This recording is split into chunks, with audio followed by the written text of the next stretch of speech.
حدیث نبوی۔ حضور گھر تشریف لے آئے تو روٹی کا ٹکڑا گرا ہوا دیکھا۔ آپ نے اسے اٹھا کر صاف کیا اور کھا لیا اور فرمایا، اے عائشہ، عزت دار چیز کی عزت کرو۔ جب اللہ کسی قوم کا رزق چھین لیتا ہے تو واپس نہیں کرتا۔ ابن ماجہ میں یہ حدیث موجود ہے۔ رزق کی قدر کریں۔ آج کے دور کے اندر رزق کی قدر نہیں ہوتی۔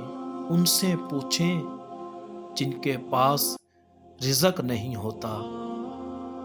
جس کے پاس رزق عام ہوتا ہے اس سے نہ پوچھیں، ان سے قدر پوچھیں جن کے پاس رزق نہیں ہوتا۔ اس حدیث کو عام کیجیے۔